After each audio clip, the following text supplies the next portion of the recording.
So this is the Mahlkonig X54 home coffee grinder. And it's the first chance I've had to have a look at this grinder since it came on the market 3 or 4 months ago perhaps. We're excited to be celebrating 10 years of coffee roasting this year, and we're going to give away one of these grinders as a bit of a prize to celebrate our 10th anniversary, and I'll tell you a little bit about the giveaway shortly. For now, it's my kind of first impressions of this grinder and to talk through some of the features that struck me when I took it out of the box.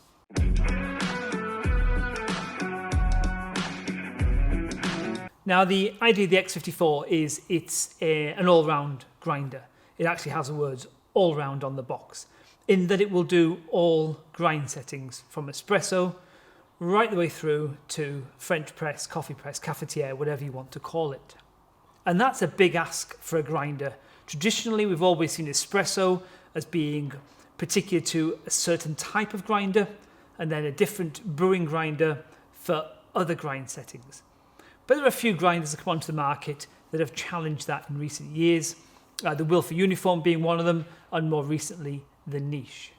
And this is Mahlkonig's attempt at an all-round grinder. Now, what struck me when I took it out of the box is it feels like a Mahlkonig grinder, looks like a Mahlkonig grinder. They've really stuck to what they know. You know, this grinder is going to get compared with the Niche. There's no doubt about that. And the Niche was a different approach. It was kind of built from the ground up.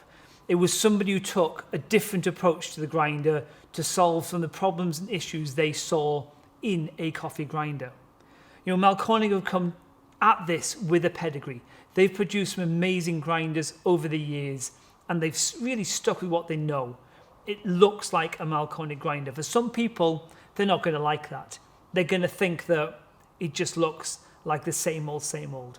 But for others, it's going to be appealing. It looks like that coffee grinder you see on the bar of your favourite coffee shop. And that can matter to some people. First thing that strikes me about it is the hopper's quite big. It will easily hold 500 grams of coffee. Again, do you need a hopper that big? A lot of people enjoy single dosing their coffee, and I'm one of them. I will only put into that hopper exactly what I want to come out at the other end, and I won't store beans in there. But that's my way of working. That's one way of working. We have many, many customers who will buy quite happily a kilogram of coffee offers, and they will store the same coffee in their grinder. You know, you can use this as a single dose grinder, but you can also fill it up and use it 2-3 times a day, every day, with the same coffee. And I think that's where Mahlkonig were going with this concept. At the moment, it's set up for espresso. You have a portafilter rest here, and it's very adjustable. You can adjust it to fit the portafilter that you have.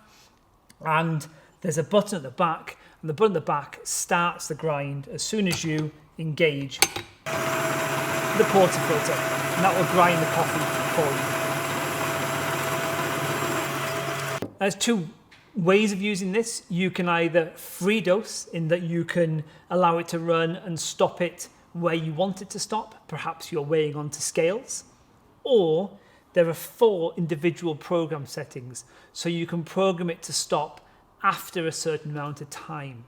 Again, trying to fulfill that kind of desire to grind on demand and weigh, or for those people who just want to come along, put their portafilter on and get a set amount of coffee out.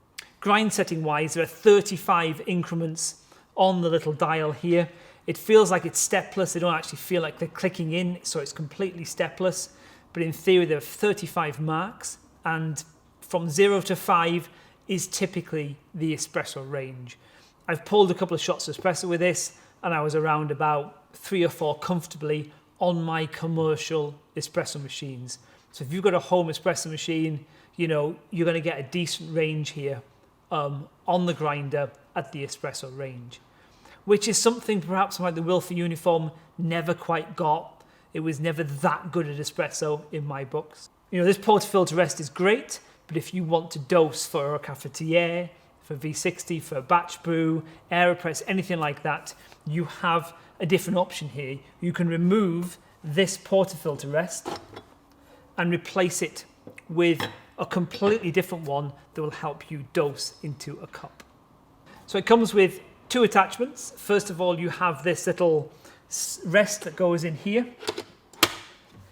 and then that comes with a little dosing cup to go on the front there.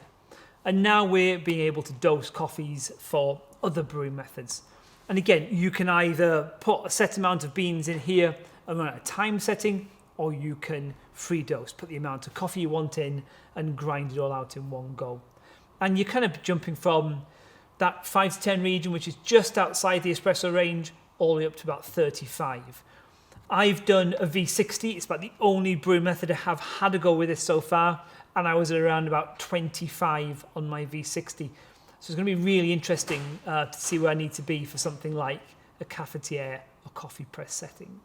And what I'm going to do over the next couple of weeks is going to have a go at it using different brew methods to see how well it performs. It looks good.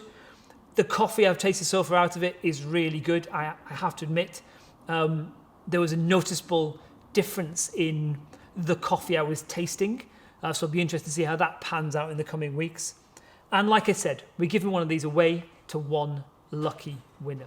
So to celebrate 10 years of roasting, throughout September and October, we're giving away weekly prizes of tea, coffee or hot chocolate to 4 lucky winners.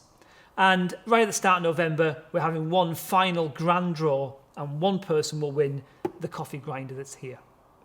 Now, 10 years ago, the first coffee we bought and sold was a coffee called Herbazu from Costa Rica. So we decided 10 years on, we'd go back to the same group of farms and buy another coffee. It's a beautiful, natural processed coffee from Tonio Barrantes farm, which is part of the Herbazu estate. And we're selling that. And on the back of those bags, there is a secret code. And I put some details in the description to explain to you how you can use that secret code to enter the competition to win this grinder. Now, unfortunately, at the moment, I can only ship within the UK, so I'm afraid this prize can only go to somebody who can receive it within the UK. I'm going to put it through its paces in the coming weeks. If there's something you'd like to know about this grinder, please let me know and I will try and find out for you. I'll try and investigate, try it out and answer any questions you have. If you've got any thoughts, comments or questions, please feel free to leave your comments. I will make sure I reply to all of them. Once again, thanks for your likes, thanks for your subscribes, and thanks for watching.